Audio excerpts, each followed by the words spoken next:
Hello दोस्तों, welcome back to my YouTube channel Maths Plaza. तो दोस्तों, आज से मैं इस वीडियो में बिहार बोर्ड क्लास नाइन्थ का मैथ में कौन सा मैथ, तो केसी सिन्हा, ठीक ना।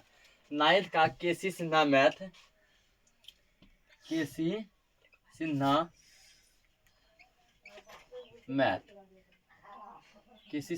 आज से मैं ये स्टार्ट करने वाला हूँ मैथ्स। इसमें आज जो हम लोग देखेंगे वो देखेंगे हम लोग पहला चैप्टर जिसका नाम है मैथ का चैप्टर फर्स्ट जिसका क्या नाम है, वास्तविक संख्याएं।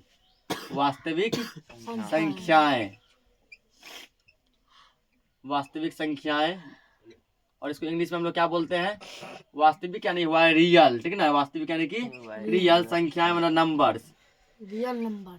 नंबर और बहुत सा संख्या है, एस लगल है ना। संख्या यानी क्या हो गया, नंबर, रियल नंबर्स। आज से मैं स्टार्ट करने वाला हूँ। ये कौन सा क्लास नाइन्थ, ठीक है। क्लास नाइन्थ का हम किसी से नाम मैथ ही पढ़ाने वाले हैं, जिसका कि चैप्टर फर्स्ट है वास्तविक संख्याएं। आज हम लोग इसमें कुछ बेसिक कॉन्सेप्ट देखेंगे, ठीक है। सभी प्रकार की संख्याओं को समझेंगे। वास्तविक संख्या क्या है, परिमेय संख्या क्या है और परिमेय संख्या क्या है, ठीक ना। टोटल प्रकार की संख्याओं को समझेंगे। तो आइए हम लोग स्टार्ट करते हैं। तो अब देखो, हम लोग यहाँ पर जो है सभी प्रकार की संख्याओं को समझेंगे। फिर कल हम लोग क्या करेंगे, इसका पहला एक्सरसाइज कवर करेंगे। क्या, संख्याओं के प्रकार, जिसमें पहला संख्या लिखे प्राकृत संख्या। क्या लिखे, इसको प्राकृत संख्या या प्राकृतिक संख्या भी कहते हैं, ठीक है ना। प्राकृत संख्या या प्राकृतिक संख्या कहते हैं। समझते हैं ये संख्या है क्या। तो हम लोग जो गिनती जो करते हैं, वो गिनती कहाँ से करते हैं, एक से करते हैं। कहाँ से करते हैं, एक से। 1 2 3 4 5 6 7 8 ऐसे पूरा अनगिनत तक चलते रहते हैं, ठीक ना। हम लोग गिनती जो करते हैं, वही जो गिनती का जो संख्या 1 2 3 4 वही प्राकृत संख्या कहलाता है, ठीक है ना। गिनती का संख्या जो क्या कहलाता है, प्राकृत संख्या। तो हम लोग कह सकते हैं कि गिनती में प्रयुक्त होने वाली संख्या को प्राकृत संख्या कहते हैं, ठीक ना। गिनती में प्रयुक्त होने वाली संख्या को प्राकृत संख्या कहते हैं। जो हम लोग गिनती करते हैं वही प्राकृत संख्या है, यानी गिनती ही क्या है, प्राकृत संख्या है। इसका डेफिनेशन लिख देंगे,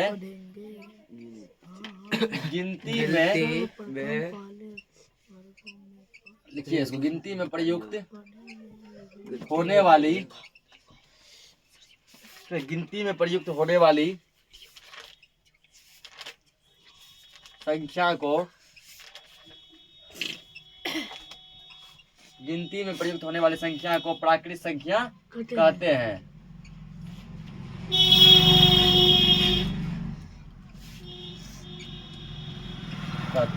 और देखो हम लोग गिनती कहाँ से करते हैं, एक से करते हैं, ठीक है। गिनती कहाँ से करते हैं, एक से। 1 2 3 4 5 ऐसे डॉट डॉट डॉट, ये पूरा अनंत तक चलता रहेगा, ठीक है ना। इसका कोई अंत नहीं है, नहीं। कुछ बच्चे को अब कंफ्यूजन होता होगा कि सर यदि हम 100 तक पढ़ लें तो गिनती खत्म हो जाएगा। नहीं, 100 के बाद भी फिर पढ़ सकते हैं ना। 101 102 103 ऐसे मतलब 1000 तक चल गए, फिर आगे पढ़ सकते हैं। 1001 1002 1003 पढ़ सकते हैं ना। तो हम कह सकते हैं कि प्राकृत संख्या का कोई अंत नहीं है, ये अनगिनत है, ठीक ना। अब ये मान लो यहाँ एक कॉन्सेप्ट में है कि सबसे छोटी प्राकृत संख्या क्या होगी। इसी हम लिख लेंगे यहाँ, सबसे छोटी प्राकृत संख्या, सबसे छोटी प्राकृत संख्या।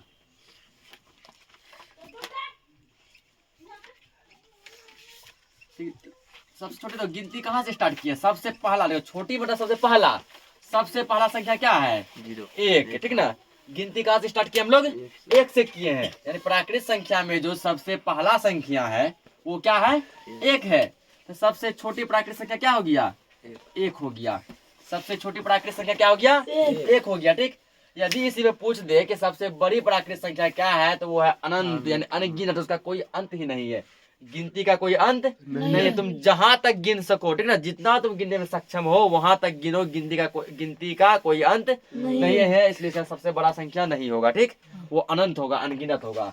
अब सबसे छोटी संख्या सबसे स्टार्ट का 1 से किए हैं, जहां से स्टार्ट करते हैं, ठीक ना, वही सबसे छोटा होता है। दूसरा संख्या अब हम लोग समझेंगे प्राकृत के बाद, पूर्ण संख्या।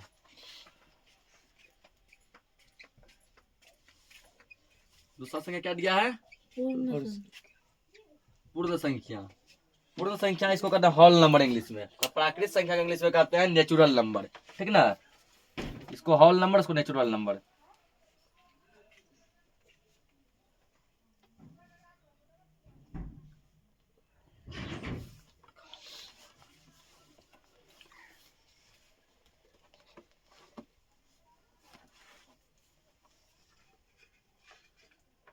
तो इसका देखो डिफरेंस क्या लिख सकते हैं।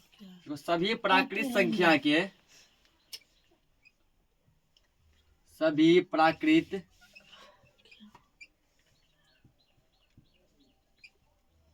संख्या के, सभी प्राकृत संख्या के संग्रह में, संग्रह यानी पूरा समूह ग्रुप, ठीक ना।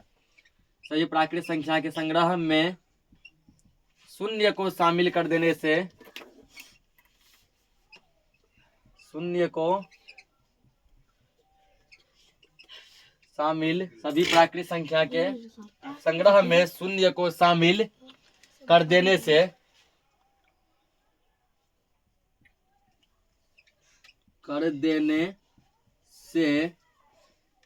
प्राप्त संख्या, सभी प्राकृत संख्या के संग्रह में शून्य को शामिल कर देने से प्राप्त संख्या पूर्ण संख्या कहलाती है। प्राप्त संख्या पूर्ण संख्या कहलाती है। क्योंकि इसमें बोला गया कि प्राकृत संख्या जो है, प्राकृत संख्या क्या है? गिनती की संख्या क्या है? प्राकृत संख्या 1 2 3 4 5 6 7 8 9 10, ये क्या है? प्राकृत संख्या। यदि इसमें जीरो को शामिल कर देगा, ठीक ना, यदि प्राकृत संख्या में जीरो को शामिल कर देगा, तब जो नया संख्या बनेगा वो क्या कहलाएगा? पूर्ण संख्या कहलाएगा। क्या कहलाएगा? पूर्ण संख्या, ठीक। अब जैसे मान के चलो, जैसे इसका प्राकृत संख्या क्या है? मतलब 1 2 3 4 डॉट डॉट डॉट अनंत तक है ना। क्या बोला? सभी प्राकृत संख्या के संग्रह में, इसमें यदि तुम जीरो शामिल कर देगा, मान लो जीरो शामिल कर दिए ना, अब जो ये संख्या बना, तो ये अब प्राकृत संख्या नहीं है, अब ये क्या है? पूर्ण संख्या बन गया। अब क्या बन गया? पूर्ण संख्या। तो सभी प्राकृत संख्या के संग्रह में, यहाँ से देखो ये प्राकृत संख्या है ना, संग्रह में शून्य को शामिल कर देने से, जीरो शामिल कर दिए, तब जो नया संख्या बना वो क्या कहलाया? पूर्ण संख्या, ठीक। अगर किसी को ऐसे डेफिनेशन याद रखने में कठिनाई है तो ऐसे भी याद रख सकता है। शून्य से प्रारंभ होने वाली संख्या को पूर्ण संख्या कहते हैं, ठीक ना। देखो पूर्ण संख्या कहाँ से स्टार्ट हुआ है? जीरो से हुआ है ना। तो जीरो को हिंदी में शून्य कहते हैं, स्टार्ट को हिंदी में प्रारंभ कहते हैं। तो शून्य से प्रारंभ होने वाली संख्या को क्या कहते हैं? पूर्ण संख्या कहते हैं, ठीक है। शून्य से प्रारंभ होने वाली संख्या को पूर्ण संख्या कहते हैं। इसका भी कोई अंत नहीं है, ये भी पूरा अनगिनत है, ठीक ना। ये भी पूरा अनंत तक चलता रहेगा। 100 101 102 फिर 150, ठीक ना, 200 201 202 पूरा अनंत तक चलेगा। लेकिन इसका सबसे छोटी हम लोग लिख सकते हैं, ये सबसे छोटी पूर्ण संख्या बराबर है, सबसे छोटी पूर्ण संख्या बराबर, सबसे छोटा पूर्ण संख्या। देखो सबसे पहले क्या है? जीरो है ना। सबसे पहले क्या है? जीरो है, तो सबसे छोटी पूर्ण संख्या क्या हो जाएगा? जीरो। सबसे छोटी पूर्ण संख्या जीरो हो जाएगा, ठीक ना। उसके बाद आप देखो यहाँ क्वेश्चन पूछता है कि क्या सभी प्राकृत संख्या पूर्ण संख्या हो सकते हैं? देखो प्राकृत संख्या में ये आया ना, 1 2 3 4 5 6 7 8, ठीक। ये देखो यह पूर्ण संख्या में भी आया है, ठीक। जो प्राकृत संख्या में आया है वो क्या है? पूर्ण संख्या में भी आया है। तो हम बोल सकते हैं कि सभी प्राकृत संख्या पूर्ण संख्या हो सकते हैं। सभी प्राकृत संख्या पूर्ण संख्या हो सकते हैं। Question clear?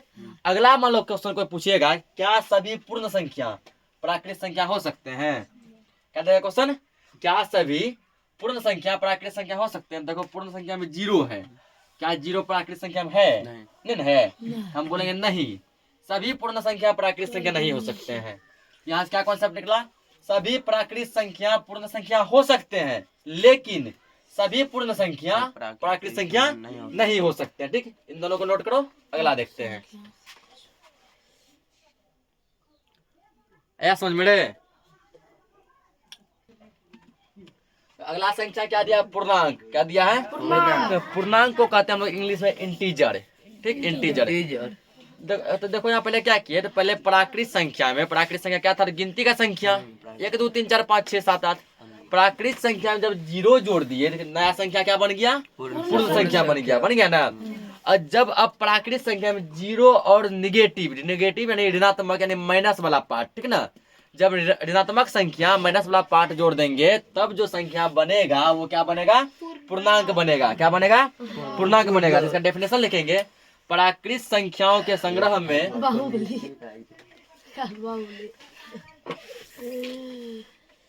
प्राकृत संख्याओं के संग्रह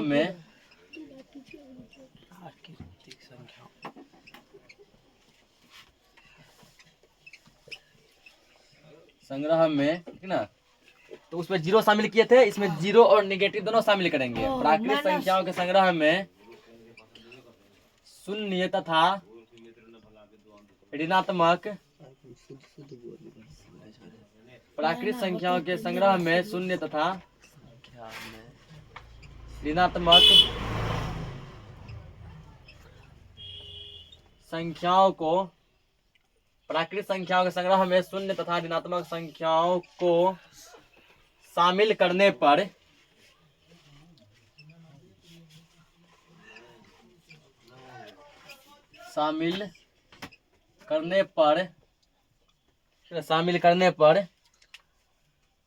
प्राप्त संख्याएं, प्राकृत संख्या के संग्रह में शून्य तथा ऋणात्मक संख्या को शामिल करने से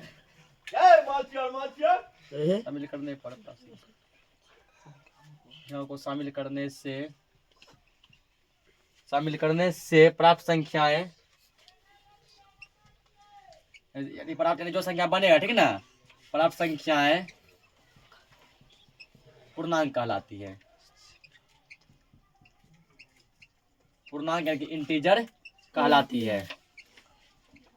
तो मेन है समझो सबका प्राकृतिक संख्या, ठीक ना, प्राकृत संख्या में ही जीरो जोड़ के जो है पूर्ण संख्या बनाए, फिर उसी पे जीरो और ऋणात्मक पार्ट जोड़ के क्या बनाए, तो निगेटिव पार्ट जोड़ के क्या बना दिए, पूर्णांक बना दिए, ठीक ना।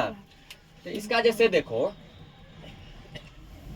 जैसे मान लो प्राकृत संख्या क्या था हमारा, 1 2 3 4 डॉट डॉट डॉट, ये था ना, ये क्या था, प्राकृत संख्या था।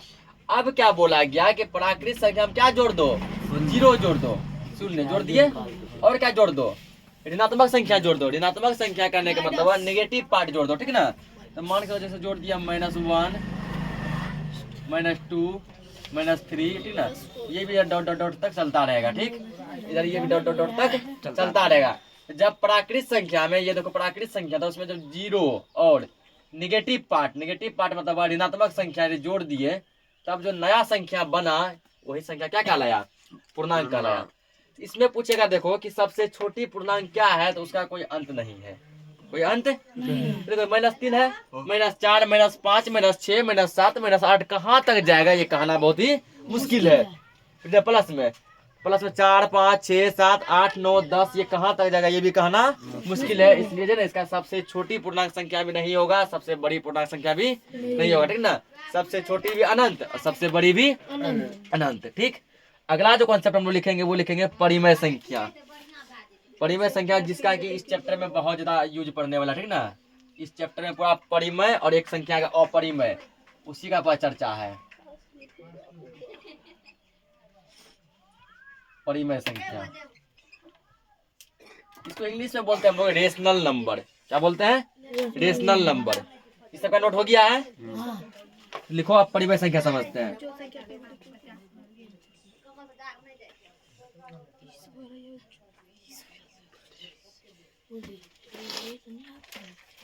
लिखो यहाँ पे जिस संख्या को, इसको तो आप बढ़िया समझेंगे, ठीक, यही मेन है, ठीक है ना। ये उसके बाद एक और जो लिखेंगे अपरिमेय संख्या, इसी पर समझो क्या है, तो पूरा ये चैप्टर है जो चैप्टर हम लोग समझ रहे हैं। ये जिस संख्या को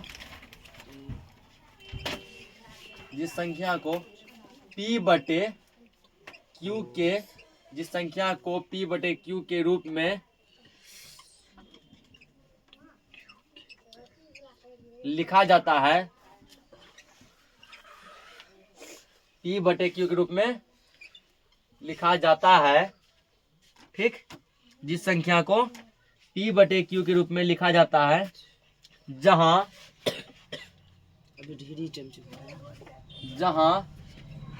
P और Q क्या है, पूर्णांक हो, ठीक ना। जहां P और Q पूर्णांक है,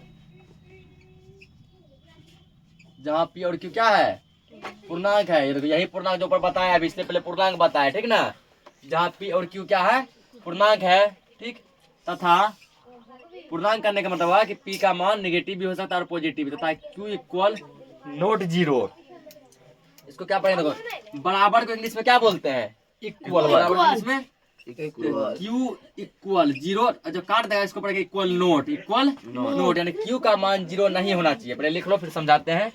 जहाँ Q इक्वल नोट जीरो है, जिस संख्या को P बटे Q के रूप में लिखा जाता है जहाँ P और Q पूर्णांक है तथा Q इक्वल नोट जीरो है,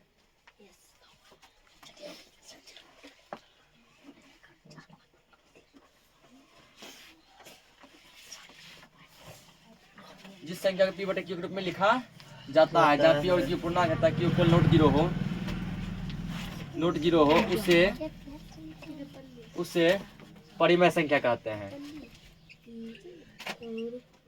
उसे परिमेय संख्या कहते हैं, ठीक ना।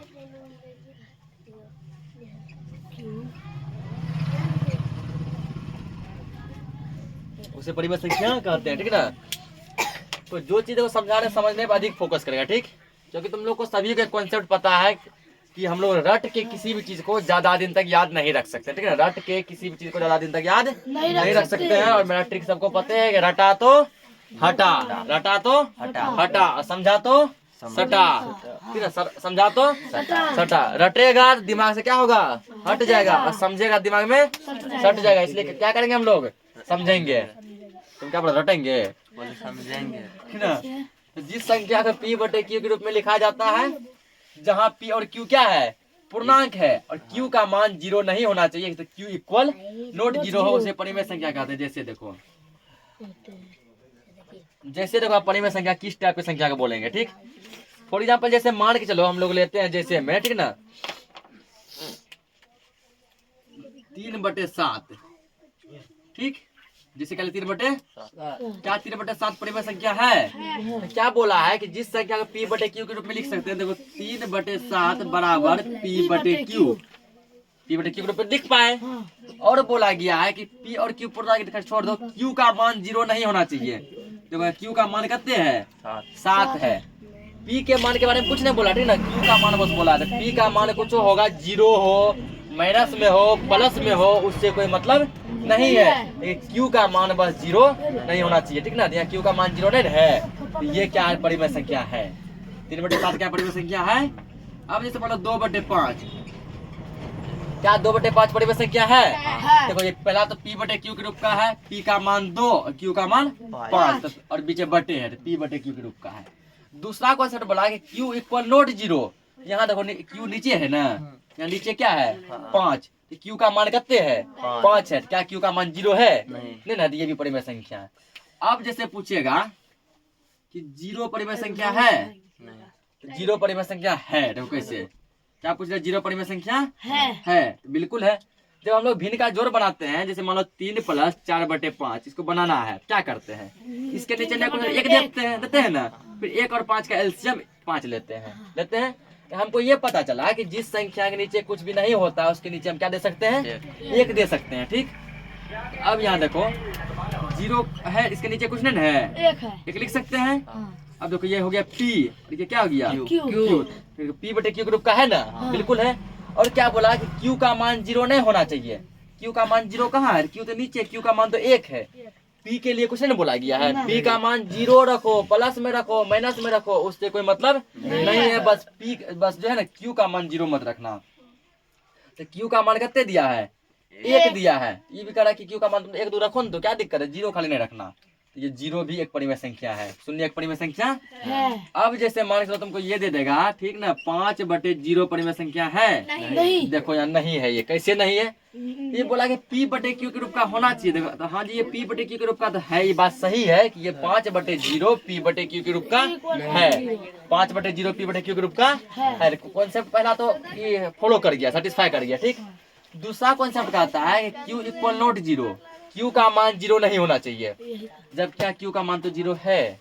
देखो P बराबर, P का मान कितने है 5, Q बराबर कितने है 0। यार Q बराबर 0 आ गया, जबकि कह रहा है Q का मान 0 नहीं रखो, ठीक ना, Q का मान 0 नहीं होना चाहिए। तो ये यदि 0 नीचे रहे ना तब वो परिमेय संख्या नहीं होगा, ठीक, तब वो परिमेय संख्या नहीं होगा।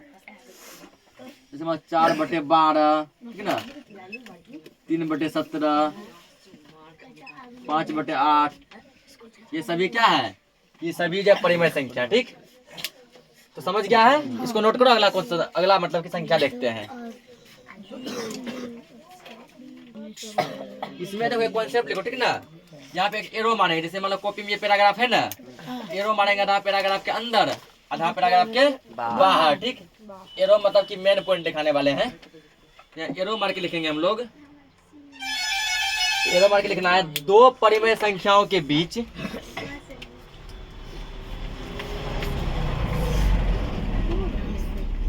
ये पॉइंट समझाते हैं क्या है, पहले लिख लो। 2 परिमेय संख्याओं के बीच, 2 परिमेय संख्याओं के बीच अनगिनत या इसी को अनंत भी कहते हैं, ठीक ना। अनगिनत 2 परिमेय संख्याओं के बीच अनगिनत परिमेय संख्याएं, अनगिनत परिमेय संख्याएं हो सकती है।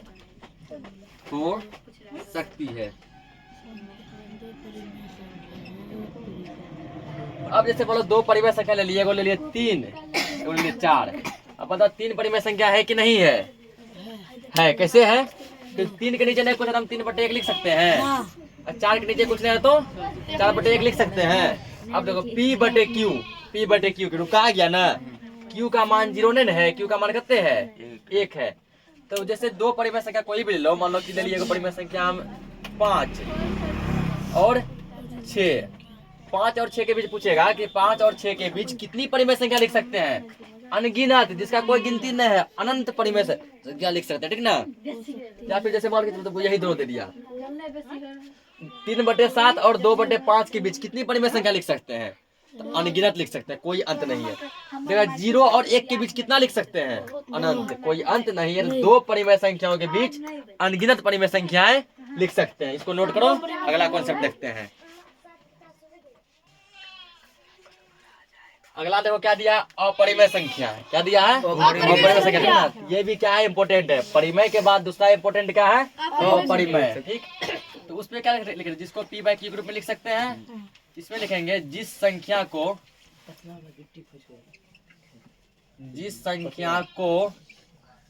P/Q के रूप में, ऐसे में लिखो, जिस संख्या को P/Q के रूप में नहीं लिखा जा सके, जिस संख्या को P/Q के रूप में नहीं लिखा जा सके, ठीक ना। और तो जैसे 2 कॉन्सेप्ट है। पहला कॉन्सेप्ट तो ये है कि जो कि P/Q के रूप में नहीं लिखा है, ठीक ना। और जो इसको क्या पढ़ते हैं? रूट पढ़ते हैं। क्या पढ़ते हैं? रूट, ठीक ना। इसको स्क्वायर रूट पढ़ते हैं, ठीक ना। और जो इसको रूट, ROOT, रूट, ठीक ना। जिस संख्या को P/Q के रूप में नहीं लिखा जा सके और जो रूट के अंदर हो, और जो क्या हो? रूट के अंदर हो, जिस संख्या को P/Q के रूप में नहीं लिखा जा सके और जो ये रूट है, ठीक, रूट के अंदर हो उसे अपरिमेय संख्या कहते हैं। जिस संख्या को P/Q के रूप में नहीं लिखा जा सके और जो रूट के अंदर हो उसे अपरिमेय संख्या कहते हैं। अपरिमेय संख्या कहते हैं।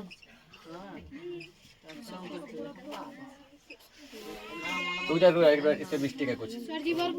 जिस संख्या को p बाई q के रूप में नहीं लिखा जा सके, ठीक है, और जो रूट के अंदर हो,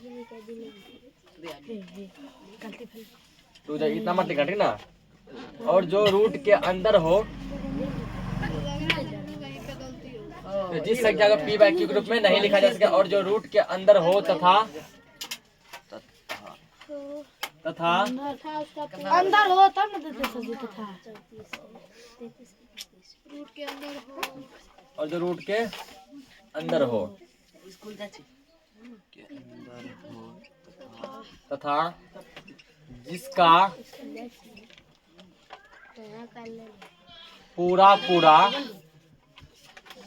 पूरा वर्गमूल नहीं निकले,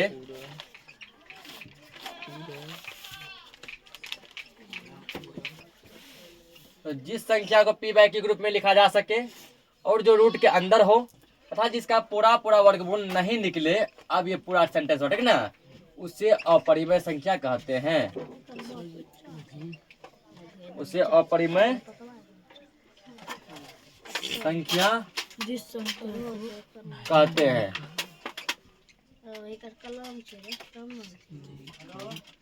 तो क्या बोला आपने, ठीक ना, कि जो संख्या पहला बात तो p बाई q के रूप का नहीं रहेगा, नंबर 1 कॉन्सेप्ट, दूसरा रूट के अंदर रहेगा, नंबर 2 कॉन्सेप्ट, और तीसरा कॉन्सेप्ट क्या है, जिसका वर्गमूल पूरा नहीं निकलेगा। जिससे मान के लो रूट 2, ठीक ना, रूट 2 क्या है ना, पहला बात है p बाई q के रूप में नहीं लिख सकते, ठीक। दूसरा क्या, देखो यहाँ 2 जो है रूट के अंदर है ना, और 2 का पूरा वर्गमूल नहीं निकलता है, 2 का पूरा वर्गमूल नहीं निकलता है, तो रूट 2 क्या हो गया, अपरिमेय संख्या। इसी तरह रूट 3 भी क्या हो गया, अपरिमेय संख्या। यदि रूट 4 बोलेगा तो ये अपरिमेय संख्या नहीं होगा, क्योंकि देखो ये रूट के अंदर तो है, ये बात तो माने हम, ठीक ना, लेकिन जो 4 का वर्गमूल निकल जाता है, 4 का वर्गमूल कितना निकलता है, 2 निकलता है। वर्गमूल तुम लोग सब पढ़ा होगा, 4 का वर्गमूल कितना निकलता है, 2, ठीक ना, फिर 2 का स्क्वायर 4 हो जाता है, तो रूट 4 नहीं होगा, फिर रूट 5 होगा, ठीक ना, रूट 6 भी होगा, रूट 7 भी होगा, ऐसे करके ये चलता रहेगा, ठीक। रूट 7 भी रहेगा, फिर रूट 8 भी होगा, ठीक है, फिर रूट 9 नहीं होगा, क्योंकि रूट 9 का वर्गमूल 3 निकलता है, क्योंकि 9 किसका स्क्वायर है, 3 का स्क्वायर है, ठीक। 9 किसका स्क्वायर है, 3 का स्क्वायर है। इसी प्रकार जो यहाँ पे जैसे देखो, और जैसे मान लो यहाँ पे एक पाई होगा, इसको क्या पढ़ते हैं, पाई पढ़ते हैं इसको, ठीक ना, इसको पाई पढ़ते हैं। वृत्त लिखा है, वृत्त की परिधि 2 पाई r, इसका मान होता है 22/7। इसका मान क्या होता है, 22/7, ठीक ना, ऐसे डॉट बहुत सा चलेगा। तो कितना में पूछा गया, मैट्रिक में भी पूछा गया, नाइन्थ में भी पूछा है कि पाई कौन सी संख्या है, ठीक ना, पाई कौन सी संख्या, ऑप्शन ए परिमेय संख्या, ऑप्शन बी अपरिमेय संख्या, पूर्णांक संख्या, इनमें से कोई नहीं, पाई अपरिमेय संख्या है। पाई कौन सी संख्या है, अपरिमेय संख्या, इसको पाई पढ़ते हैं, ठीक ना, और पाई कौन सी संख्या है, अपरिमेय संख्या। अगला लास्ट कॉन्सेप्ट देखो अब, वास्तविक संख्या।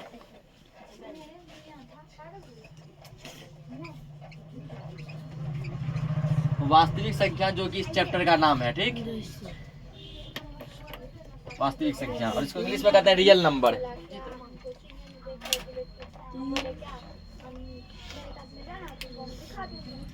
परिमेय अपरिमेय समझ गया, वास्तविक समझ गया, यहाँ लिखेंगे परिमेय और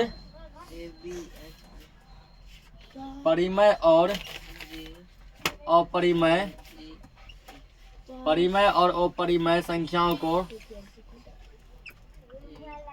परिमेय और अपरिमेय संख्याओं को वास्तविक संख्या कहते हैं।